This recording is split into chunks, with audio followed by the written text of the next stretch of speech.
Hi, welcome to World Storytelling Day, March 2022. And today's stories are hosted by the European Fairy Tale Route. That's a collection of places around Europe that are linked together by fairy tales. Today we have 6 stories for you, from as far away as Croatia and Greece all the way here to Ireland. Stories are what bring us together, what makes us human, the way we understand the world. We wanted to share these stories with you, and hopefully you'll enjoy them and maybe come back next year or even visit us at one of our locations in Europe.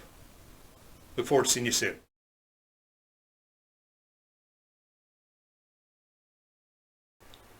One fine bright day, Finn and Athena were out hunting, as they so often were. Finn McCool was the bravest, the strongest warrior in the whole of Ireland, and Athena were his intrepid band of adventurers. Finn McCool was also strikingly handsome, and many fairy women and human women wanted to be with him. Oh, the pressures of being gorgeous. I know it only too well myself. Finn was taking the lead in the chase, as he so often did. They were bounding up the hills and down the hills, when all of a sudden there appeared in their path a beautiful grey fawn. Finn wasted no time at all. He and his 2 favourite dogs, Bran and Skjolon, chased after her. They went in the front of one valley and out the back of the other, over the moors and glens of Ireland. Birds screamed from their nests as they passed, and frogs stared after them, puzzled. The fawn went in through some bushes, and Finn chased after her. But when he appeared at the other side, he was at the top of Slieve Quillen, and there wasn't so much as a ear flick of the beautiful grey fawn.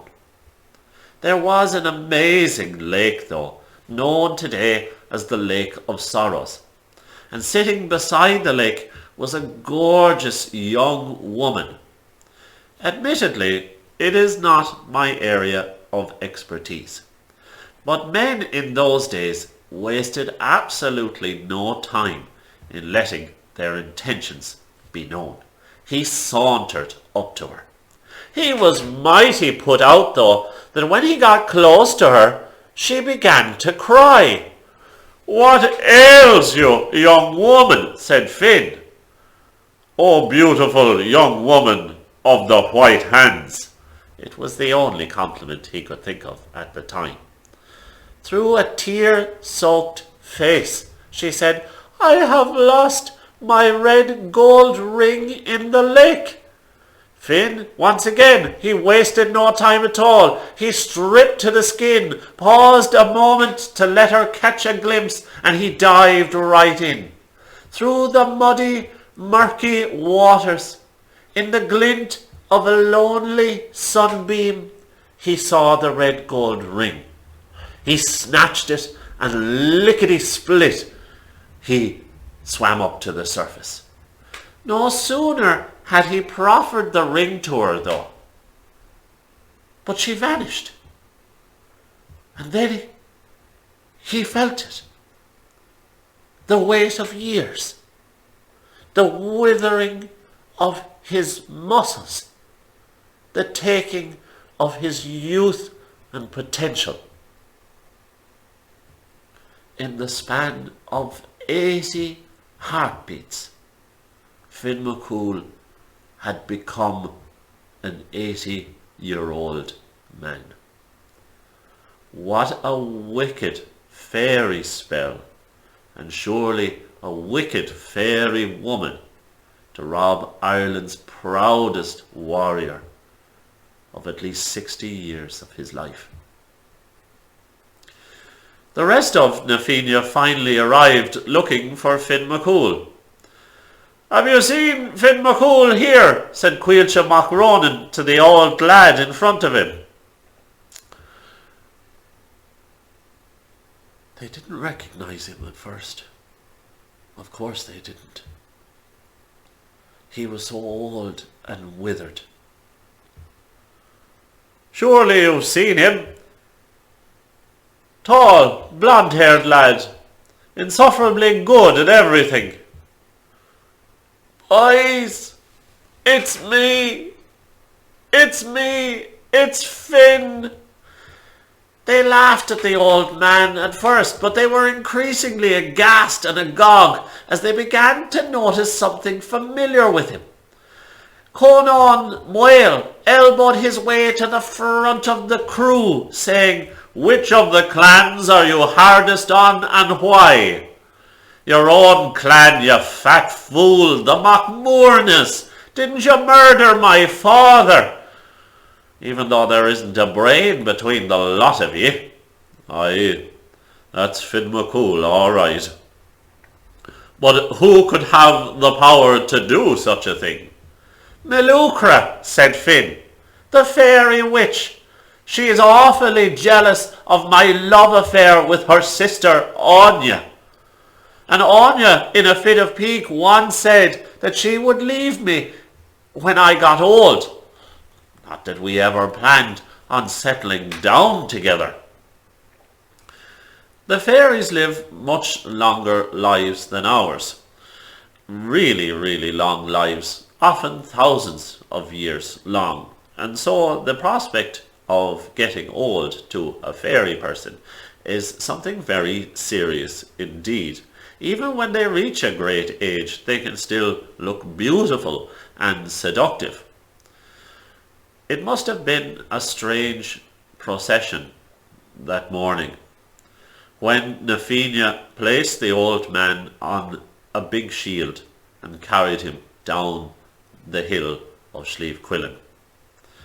They brought the old man to Quilgna, which is the She, originally of Manon Machlir, but now where Meluchra keeps her court.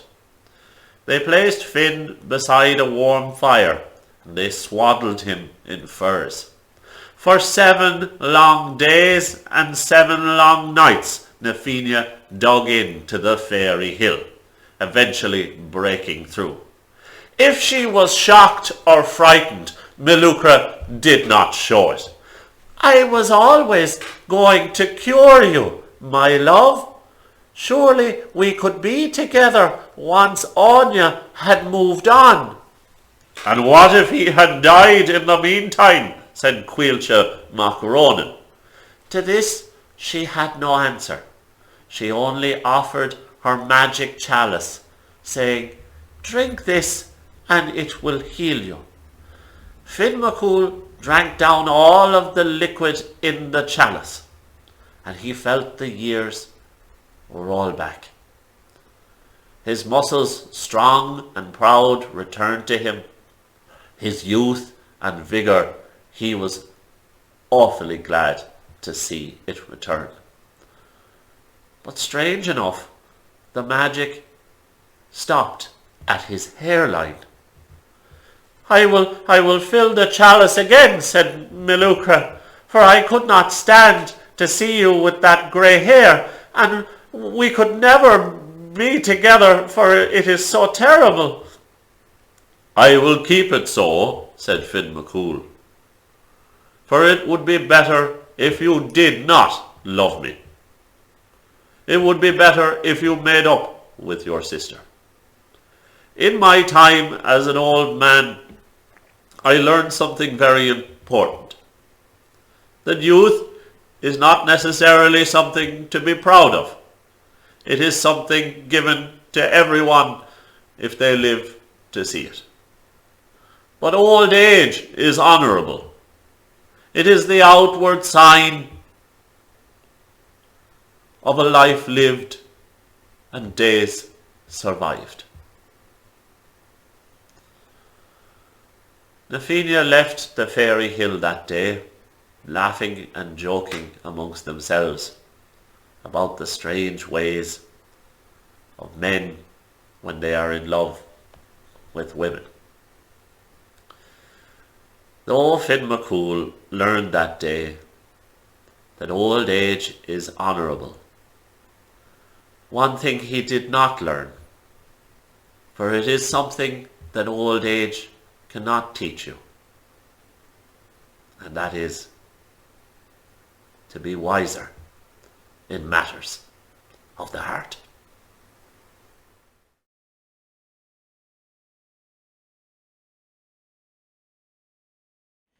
Es war einmal eine Mutter, die hatte 3 Söhne. Das waren rechte Lausbuben. Und als die Mutter des Sonntags in der Kirche war, da setzten sich die 3 zusammen und spielten Karten. Und als die Predigt vorbei war, da kam die Mutter nach Haus gegangen und sah, was die 3 getan. Da fluchte sie ihren gottlosen Kindern, und alsobald waren die 3 kohlschwarze Raben und flogen auf und davon.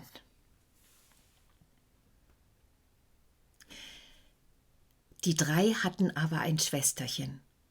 Und das hatte seine Brüder von Herzen lieb, und es grämte sich über deren Verbannung, so dass es gar keine Ruhe mehr fand und sich schließlich ein Herz fasste und sich aufmachte, seine Brüder zu suchen.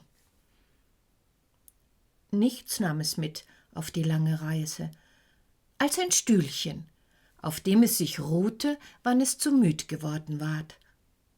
Und nichts aß es die ganze Zeit als wilde Äpfel und Birnen. Es ging aber weit, so weit, immer fort. Es konnte seine Brüder aber immer nicht finden. Außer einmal, da waren die 3 über es hinweggeflogen, und da hat einer ein Ringlein fallen lassen. Und als Schwesterchen das Ringlein aufhob, da erkannte es ihn als den Ring, den es einst seinem jüngsten Bruder geschenkt hatte. Da ging es in die Richtung, in die die 3 Raben geflogen waren.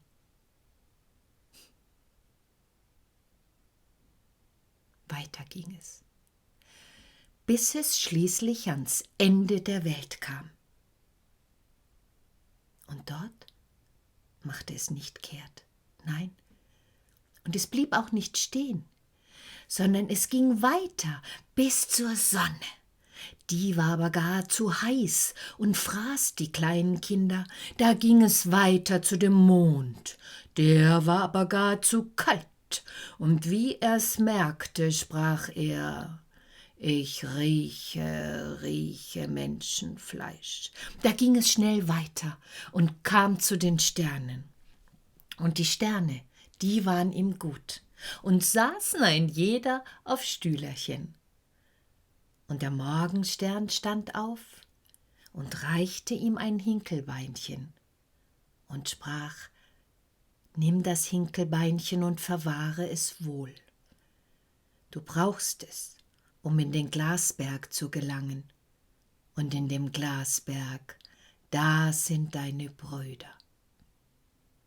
Da dankte das Mädchen, nahm das Hinkelbeinchen und wickelte es wohl in ein Tüchelchen und verwahrte es wohl. Und dann ging es weiter. Immer weiter. So weit, bis es endlich an den Glasberg kam. Und wie es dort das Hinkelbeinchen hervorholen wollte,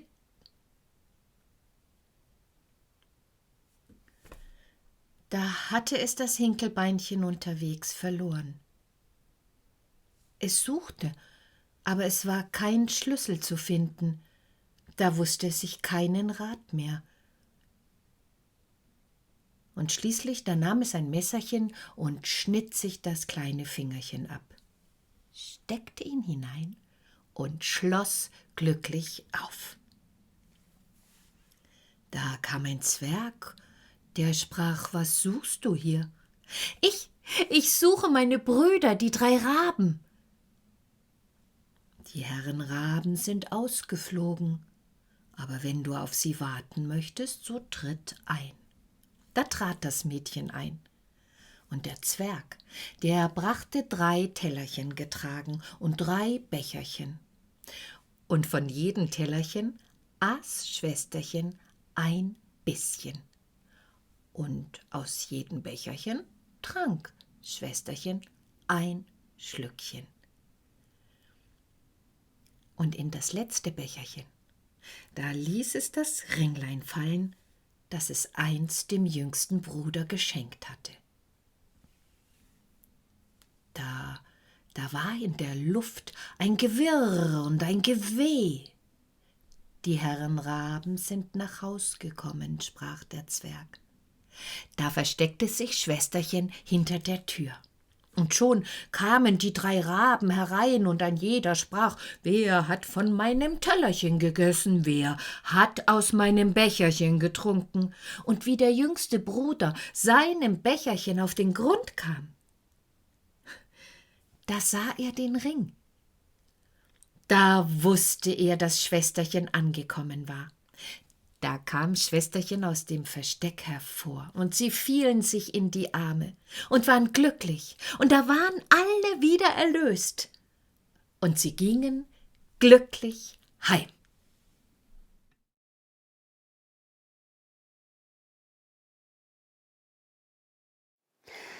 Maybe you have never had a chance to visit the famous Balthazar wheel, a city where the world's most celebrated scientist and inventor, the unsurpassed Professor Balthazar, has lived and worked for a long time. If that is so, we invite you to this story. What is happening in the city today? There isn't even a whisper of wind in Balthazar wheel. One can hardly breathe, let alone throw paper planes through a school window. People sweat in the streets and can hardly move. Birds don't fly, and flags are sagging sadly. The Grand Kite Festival, the World Championship of Kite Flying, simply couldn't take place without any wind. Balthazarians are greatly worried and scared. They can't believe that the wind has left their fair city forever. Not even their grandfathers and grandfathers remember such a thing ever happening. Not even a trace of wind. It's unbearable. What has happened? Who can explain that unusual natural phenomenon? No one. Professor Balthazar was also puzzled by that strange weather phenomenon and couldn't understand what caused it. He sweated like the rest of citizens, walked around, hoped that wind would suddenly begin to blow. But wind was nowhere to be seen. And then, one morning, hats began to fall on Balthazar wheel. It was a rain of hats of every color, style, and shape that simply poured over the city and its inhabitants. Hats soon covered all the streets and roofs in the city. Professor Balthazar collected them, studied them, looked at them, and suddenly realized how he is going to get rid of them. He was the only person who would have thought of that. He sent boxfuls of hats by ship to the faraway Australia. All the kangaroos on the smallest continent were delighted. Before that, they were all bareheaded, and those hats made them really, really happy. Now they could jump as high as they wanted without fear of catching the cold in the higher atmosphere. Meanwhile, Balthazar wheel had a new problem. An even stranger rain fell this time. Out of the clear blue skies came the outpouring of colorful umbrellas. Professor Balthazar had another brilliant idea. He sent all the umbrellas to the penguins on the North Pole. The penguins were delighted by that gift. They used to be very bored, but now they had an ice jump and started having non-stop competitions in parumbrella shooting. But those who thought that they saw the last of the peculiar rains were wrong. On the third day, at high noon, Balthazar wheel saw a hailstorm of letters. Professor Balthazar was desperate. Nobody knew what to do with so many correspondences. Luckily, around 2 o'clock, a postman fell out of the sky. He told them what was really happening. Professor Balthazar decided to go to a neighboring town to see if they had such unusual happenings and if there was any wind there. The worried Balthazarians gave him a delighted send-off, hoping that he would soon solve the riddle. What happened next was exactly what Professor thought was going to happen. A strong gust of wind suddenly, angrily picked him up and returned him back to Balthazar wheel. While his fellow citizens despaired, thinking that all was lost, Professor was happy to have finally realized what the matter was. Wind gathered in the neighboring city. Having learned the cause of all the unusual things that were happening in his city, Professor immediately started looking for a solution. He activated his Hurly-Burlytron, an electronic problem-solving machine. Out of the machine dripped his latest invention. It was an unusual invention, a machine called Windmobile. It was fueled by wind, but most importantly, didn't go downwind, but upwind. Professor Balthazar sat in his vehicle, they gave him a little push, and he was suddenly off.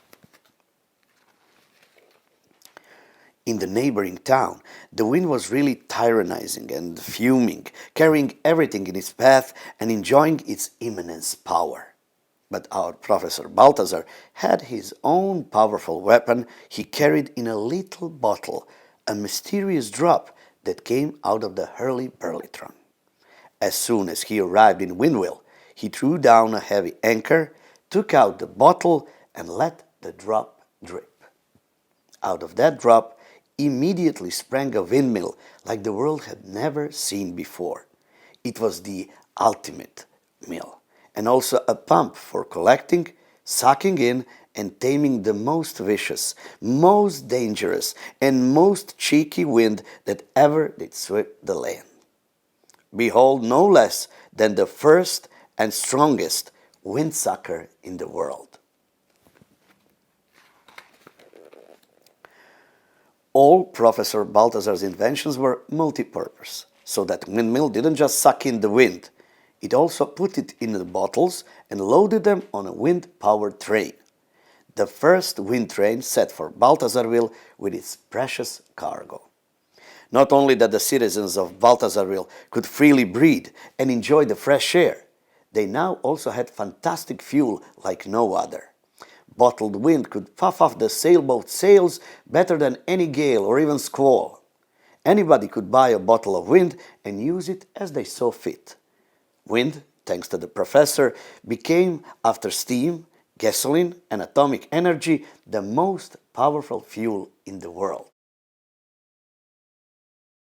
All the important flags in Balthazarville once again started flapping in the wind. People could once again breathe a lungful of air. And finally, the World Championship in paper kite flying could take place after all. Here we are at the end of the story. But let us ask you something. Who do you think won the competition? You must have guessed. The ingenious Professor Balthazar.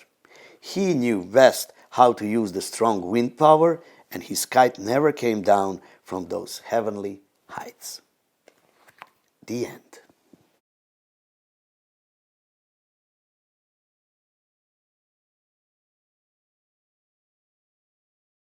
The Hare and the Tortoise. There once was a hare who was always boasting about how fast he was. One day, he was talking to the tortoise. "What a slow fellow you are! I really feel sorry for you, having to creep along like that. It must take you all afternoon just to cross the field. I mean, do you ever go anywhere?" The tortoise was not amused. "You may be fast, but I'll bet I could beat you in a race." "Oh, that's hilarious! You must be joking. A race? Between you and me? I would like to see that." "Well, let's try. Suppose we race to the foot on the mountain." "Sure thing," said the hare. The other animals gather round to watch the race. Ready? Set, go! The hare darted off quickly and ran so far ahead that he was almost out of sight. The tortoise set off too, moving slowly but steadily. After After he had gone about halfway to the mountainside, the hare looked back. He saw that the tortoise was far behind. It seemed that he could never catch up. The hare thought that the race was already won. "Ooh, he's so far behind. I have enough time to stop and take a little break." He found a nice place, lay down, and closed his eyes. Eventually, he nodded off and began to snore.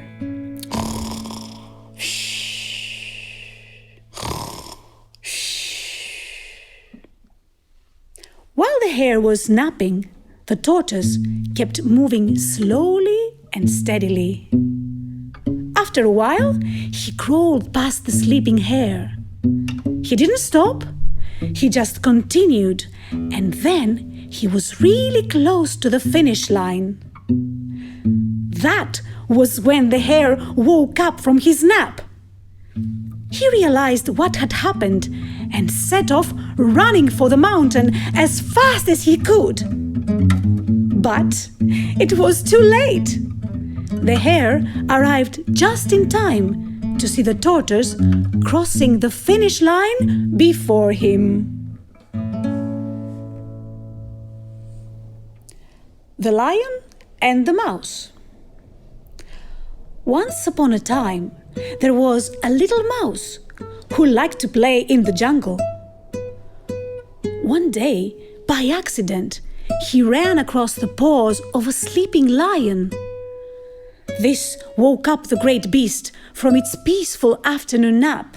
And the lion wasn't pleased at all. He reached out and grabbed the tiny mouse in his big paws. He roared angrily and was just about to eat it when the mouse cried out, "Kind sir, I didn't mean to disturb you. Please let me go. Who knows? One day you might need me. I promise I'll be there to help you."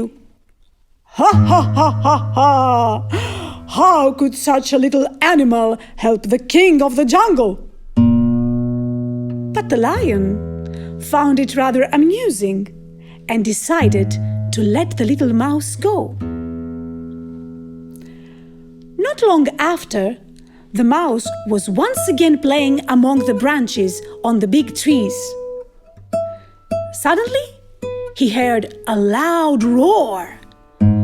It was a rather familiar roar. Although the mouse was a little bit afraid, it set off to see what had happened and found the very same lion trapped in a hunter's net. No matter how the lion struggled, he couldn't free himself from the tight and heavy ropes. The little mouse ran to the side of the great beast. Wait! Stop struggling! I think I can make it!" and began to gnaw on the ropes with its sharp teeth. At last, the mouse made a big hole in the net. The noble lion was free again. He stood there for a while, shook his mane, looked up at the tiny mouse and said, Well, thank you. You kept your promise after all."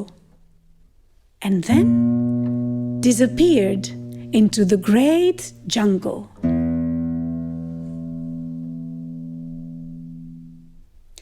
The boy who cried wolf.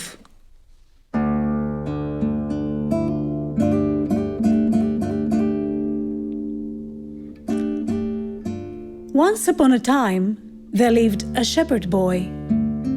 He was really bored taking care of the sheep and was looking for something to do to get him out of his misery. One day, he was lying on the green grass doing nothing. Suddenly, he came up with an idea. he started running like a maniac towards the little village, yelling, "Help! Help! There's a wolf!" The village people all came out with sticks and clubs. Where's the wolf? But they only saw a boy laughing out loud. "I just made that up. I can't believe I tricked you all just like that." The village people became furious and they left. The boy had so much fun, so he decided to play the wolf trick once more. A few days later, he started shouting again, "Oh! Wolf! Wolf! There's a huge wolf!" The people came out running with their sticks and clubs again. "I can't believe you fell for that!" "You fool! No one will ever believe you again." The people were more furious this time when they left. One day, a big and scary wolf really did appear. The boy was so scared, he started running towards the village, crying for help. "Help! Help! Please, someone help! There's a wolf! Really, there's a wolf!"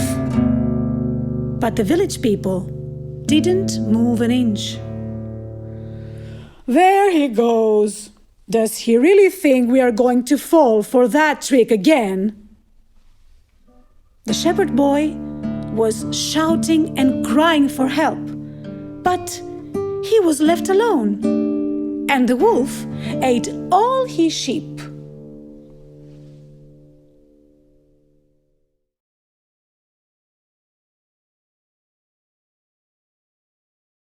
Nei tanti pezzetti del nostro mondo nasce un bambino per ogni secondo e come un seme appena piantato inizia una storia, un racconto incantato. C'era una volta, l'ho scoperto per caso, un burattino che aveva un gran naso scolpito nel tronco e questo era segno che aveva un corpo, sì, ma un corpo di legno. E in tutti i paesi del nostro mondo, per quanto grande, per quanto tondo, ad ogni bambino che nasce, si sa, va dato un nome da mamma e papà. Un nome intero, un nome grande, un nome vero, un nome importante. E fu così che a questo marmocchio fu dato il nome di un pino. Pinocchio. Pinocchio arrabbiato, Pinocchio affamato, Pinocchio assetato, Pinocchio scappato, Pinocchio che schiaccia il grillo parlante, Pinocchio che dorme, Pinocchio sognante. Stropiccia le mani e comincia a tremare, sognando d'un freddo, un gelo polare, ai suoi piedi di legno che presto accostò alla fiamma del fuoco, che così li bruciò. Torna il babbo con pialla e con lima, e fa i piedi a Pinocchio più belli di prima. Si mette a pensare e decide che è ora per il burattino di andare a scuola. Venduta la giacca per pochi quattrini, Geppetto compra quaderni e pennini, l'abbecedario, il vestito e il cappello e via dal maestro pronto all'appello. S'avvia Pinocchio alla nuova impresa, ma dietro l'angolo una grande sorpresa. C'è il mondo fantastico di un burattino che sta dietro il sipario di un teatrino. E non importa se è costata una giacca, tra un sillabario e una bella baracca, Pinocchio sorride e dubbi non mette, scegliendo il teatrino delle marionette. Sul palcoscenico, contenti e felici, Pinocchio ritrova un sacco di amici, sorpresi, Arlecchino con Pantalone, contenti, Brighella con Balanzone.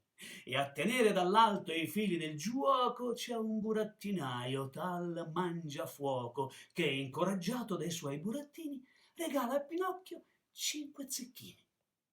Va verso casa contando i suoi soldi, ma presto incontra 2 manigoldi, un gatto cieco e una volpe azzoppata che, in fatto di soldi, è molto informata. Dice la volpe: ha un segreto grosso. Si va all'osteria del Gambero Rosso, mentre si prende un po' da mangiare, si discute di soldi per farli fruttare. Pagato un buon conto, finita la cena, cambiati i modi, cambiata la scena. Il gatto e la volpe, da dotti a sapienti, si trasformano in due delinquenti. Volevano avere dal burattino i 5 soldini chiamati zecchino. Pinocchio, impaurito, urlando, scappò non molto lontano. Purtroppo arrivò. Ma per fortuna che un collo legnoso resiste perfino ad un cappio furioso. Così ci fu il tempo e pur l'occasione di salvar Pinocchio dall'impiccagione. La bella bambina dai capelli turchini preparò il letto, le coperte, i cuscini, perché il burattino dalla gran paura ha preso un febbrone fuor di misura. Arrivò un corvo che parlava di fretta insieme ad un grillo e ad una civetta, 3 egregi dottori in burattino alchimia, che facendo un consulto sulla malattia a Pinocchio dissero: dovrai ingoiare 3 medicine, ma di quelle più amare, qualche capriccio o uno zuccherino, così guarirai il mio buon burattino. Guarito del tutto dalla sua malattia, il nostro Pinocchio si rimette per via, ma al solito angolo, roba da matto, incontra ancora la volpe ed il gatto. Questo è il paese di Acchiappacitrulli, dove a decider son sempre i più grulli, e se in questo campo verrà seminato, vedrai a primavera sarai ricco sfondato. Quella testa di legno fu così derubato, andò per giustizia da signor giurato. Io ci ho creduto che le mie monetine diventassero un po' tante piantine. Ma il signor giurato, poco sapiente, richiuse in cella il bimbo innocente. E del suo racconto che cosa rimane? Un pezzo di tempo, di acqua, di pane. Appena libero dallo strano verdetto, Pinocchio ritorna a cercare Geppetto. Trova per strada un mostro strisciante, un grosso serpente a coda sbuffante. Lui casca nel fango e ride il serpente. Nulla ha mai visto di così divertente. Si gonfia fino a scoppiare, così che il burattino riesce a scappare. La paura è passata ed è vuota la pancia. Nella vigna c'è l'uva, la ruba, la mangia. È colto sul fatto dal signore del campo, che strilla feroce: mannaggia Melampo! Melampo è il mio cane, che non c'è più, e di guardia alla casa ora ci sarai tu. Insomma, ditemi, ma un giorno accadrà che incontro per strada la tranquillità. Quel burattino gran testa di legno, per quanto fosse piena d'ingegno, senza una casa e senza un papà e senza una mamma, non ce la fa.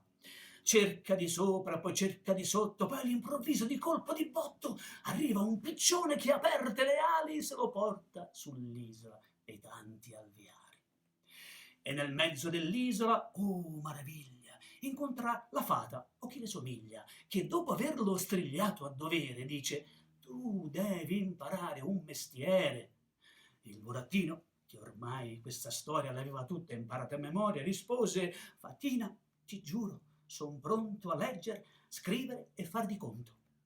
Ma invece che a scuola decide di andare con i suoi amici in spiaggia a giocare. C'è chi tira schiaffi e chi grida aiuto, c'è un bimbo che cade a terra svenuto. Tutti scappano per il gran spavento, Pinocchio lì fermo. Ma in quel momento ecco i gendarmi, cosicché il poverino viene scambiato per un vero assassino. Ma il burattino assai lesto scappò. Poi un tuffo in mare lontano nuotò, finché un pescatore verde di rabbia non lo pescò tra le alghe e la sabbia. Pulito a dovere, scottato in padella, farina sul corpo e passato in pastella, Pinocchio non fugge alla disavventura d'esser scambiato per pesce in frittura. Salvato da un soffio da esser mangiato dal cane Alidoro, suo amico fidato, promette alla fata, il buon burattino, d'esser più buono, più bravo e carino. Per quella promessa è festa grande, con tanti suoi amici e tante vivande, pasticci fantastici, pizzette, panini, crostate di frutta, caffè, cappuccini. Ma lì alla festa, a mangiar pasticcini, non sono venuti tutti i bambini. Manca Lucignolo perché in partenza verso un paese di strafantascienza. Strappate le orecchie, aprite gli occhi, si va in un paese pien di balocchi. Ed anche Pinocchio, perdendo la testa, grida: «Vengo con voi, così si fa festa!» Cavalli a dondolo, giostre e fracasso, questo è il paese del vero spasso. Si passano le ore e i giorni a cantare, a correre, a ridere, insomma, a giocare. Il naso cresce, le orecchie si allungano, la pelle prude per i peli che pungono, perché lì, in paese, c'è un morbo raro, il male tipico di chi diventa somaro. Nella bella città di giochi e balocchi si vedono ormai pochi marmocchi, niente più urli di bambini e bambine, si sente soltanto ragliare i ciuchini, bambini somari venduti al padrone di un grosso circo, di un baraccone che a ogni spettacolo da direttore annuncia il numero del domatore.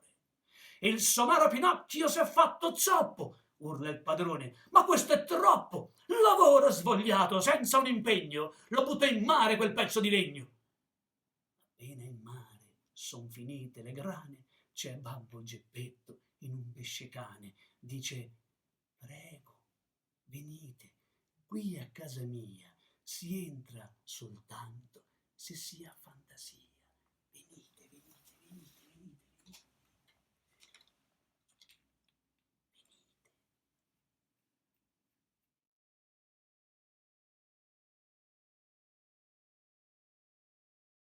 Lieb Nachtigall, wach auf, du schönes Vögelein, auf jenem grünen Zweigelein, wach hurtig und verschnauf.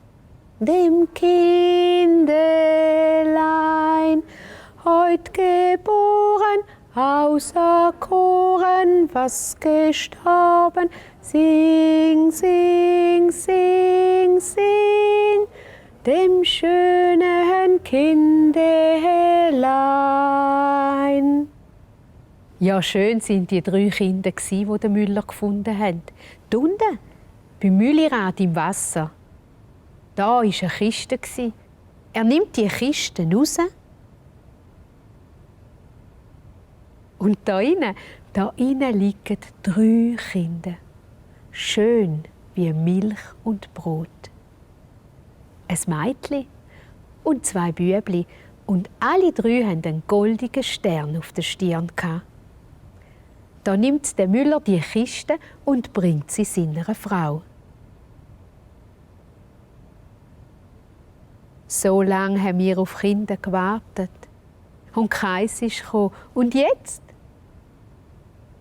Schau mal, gerade 3 auf einmal. Die nehmen wir bei uns auf und wir geben ihnen alles, was sie brauchen. Hey, und so war es. Die 3 haben jetzt in der Mühle gelebt und sind gross geworden. Und da stehen doch jetzt da 2 junge Männer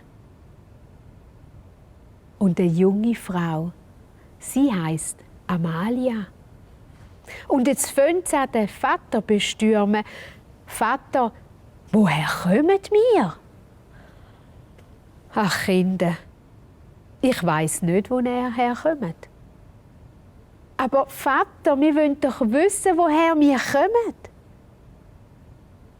Kinder, ich habe euch gefunden. Unten beim Mühlrad zu, im Wasser, in einem Kistchen. So sind ihr zu uns gekommen. Mehr kann ich euch nicht sagen. Aber Vater, wir wollen es doch so gern wissen, woher kommen wir? Wenn ihr es wirklich wissen wollt, dann müsst ihr zum Vogel gehen. Zum Vogel, der die Wahrheit sagt. Wo der lebt, das weiss ich nicht, aber er lebt in einem Schloss, hoch oben, auf einem Berg. Den müsst ihr fragen. Wo der älteste Bruder das hört, ja schon rennt er in den Stall und sattelt sein schwarzes Ross. Und dann reitet er davon. Der Vogel, der die Wahrheit sagt, der wird dich finden. Die Hei, da wartet sie auf ihn. Ein Tag, eine Woche, einen ganzen Monat. Und er kommt nicht zurück. Da sattelt der Brüder sein schwarzes Ross und er reitet los. Ich finde den Vogel und mein Brüder, den finde ich auch. Und so reitet er weit übers Land.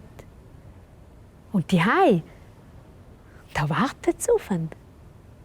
Ein Tag, eine Woche und einen ganzen Monat. Und er kommt nicht um. Jetzt will Amalia los. Sie sattelt ihr weißes Ross und reitet. Ich finde den Vogel, der die Wahrheit sagt. Und meine Brüder, die finde ich auch. Aber die Amalia, sie reitet und reitet und reitet über Felder, über Wiesen.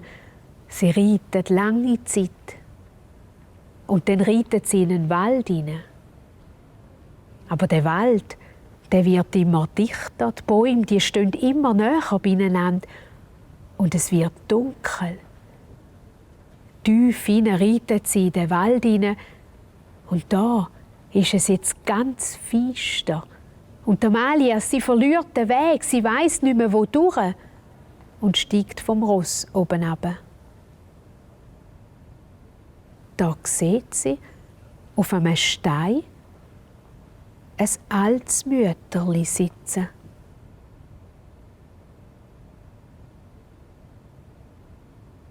Amalia, ja, ich weiss, du suchst den Vogel, der die Wahrheit sagt. Und deine Brüder, es wird dir gelingen. Aber einen Rat gebe ich dir auf den Weg. Schau nie zurück. Sag was sag. Schau nie zurück.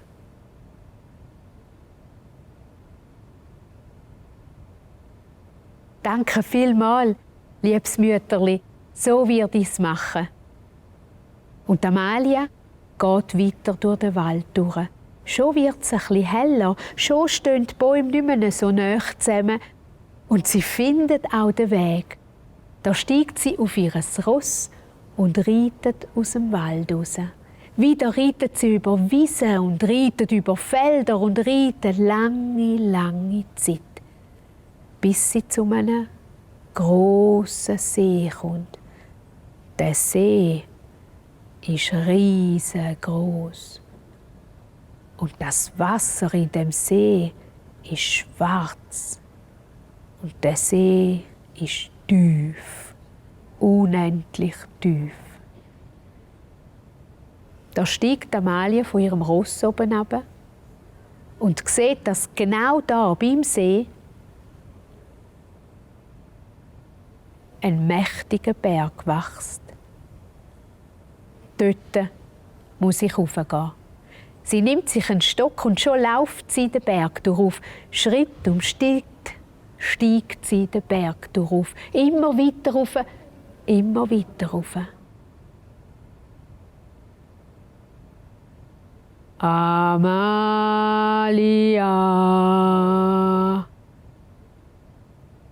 Was ruft da hinter mir? Wer ruft meinen Namen? Nein, ich darf nicht zurückschauen. Die alte Frau hat gesagt, ich darf nicht zurückschauen. Und Amalia, sie schaut nicht zurück, sie hört nicht, sie steigt einfach weiter den Berg durch, Schritt um Schritt, immer weiter rauf, immer ihr Ziel vor Augen. Dort rauf will ich gehen. Amalia. Aber hinter ihr, da ruft es immer wieder.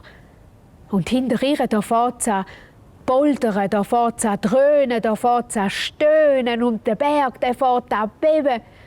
Aber die Amalia steigt einfach weiter den Berg durch, immer ihr Ziel vor Augen, bis sie endlich oben ankommt.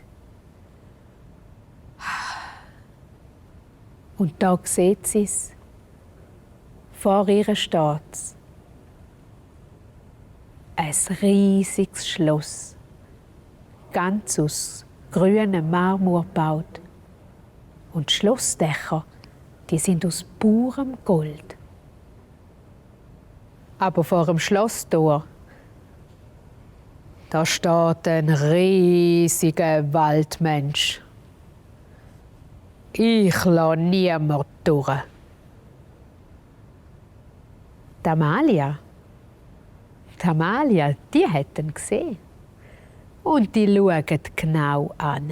Und dann duckt sie sich und sie rennt los. Und wie ein Wieseli schlüpft sie dem Waldmensch zwischen den Beinen durch und kommt ins Schloss hinein. Und jetzt geht sie da durch das Schloss durch. Und ich sage euch, sie geht von Zimmer zu Zimmer und da findet sie Zimmer, die sind voller Gold und andere voller Silber und sogar sättige mit Edelstein und Diamanten. Und endlich kommt sie zu einem Zimmer, wo voller Vogelkäfig ist. Und in jedem Vogelkäfig, da steckt ein Vogel drin. Ein roter, ein gelber, ein weißer, ein blauen und ein grünen. Aber die Amalia schaut nicht. Und sie hört vor allem nicht, denn alle rufen: «Ich bin der Vogel, der die Wahrheit sagt. Ich bin der Vogel, der die Wahrheit sagt.» Die Amalia, sie sucht, sie geht zwischen diesen Vogelkäfigen durch und dort hinten, dort hat es einen Käfig mit einem kleinen, unscheinbaren Vogel drin. Und der Käfig, den nimmt sie und macht ihn auf. Und der Vogel, der fährt jetzt an singen. Gefunden hast du mich gut, denn sagen durfte ich nicht. Geh zum Brunnen im Rosengarten, such die Route, das tu ich dir raten. Du sollst den Berg hinuntersteigen mit der Rute, berühre die Steine. Die Amalia hat verstanden, was der Vogel gesagt hat, und darum geht sie in den Rosengarten. Sie geht zum Brunnen, läuft um den Brunnen herum und wirklich da liegt eine Rute, ein Zweigli. Und mit dieser Rute und dem Vogel steigt sie den Berg durchab. Und jetzt berührt sie den ersten Stein.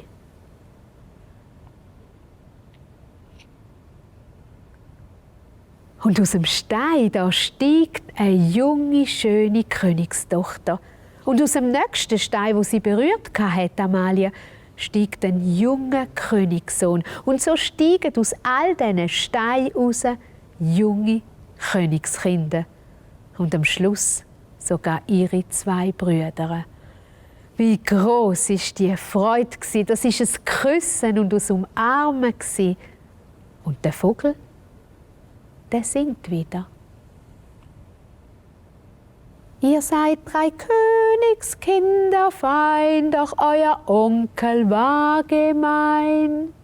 Die Mutter Königin bracht euch zur Welt, der Vater König war im Krieg auf dem Feld. Der Onkel euch ins Wasser tat und log, die Königin 3 Kätzchen gebar.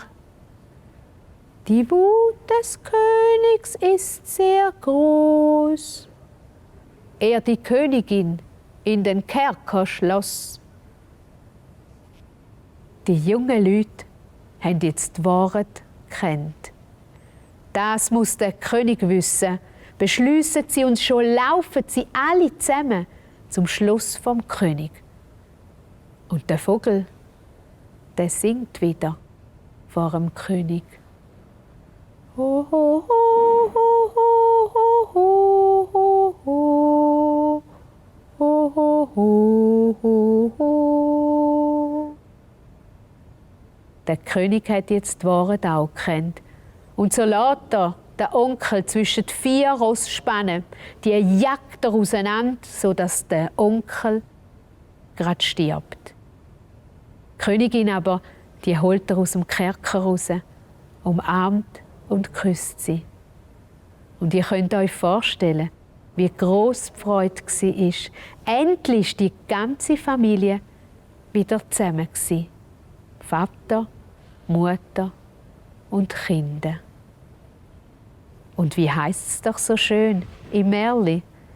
Und wenn sie nicht gestorben sind, dann leben sie noch heute. Thanks for making it all the way to the end of the stories. I hope you enjoyed them, and we hope to see you again soon. And I want to thank all the people who participated in this, the storytellers and the organisations that helped put this together.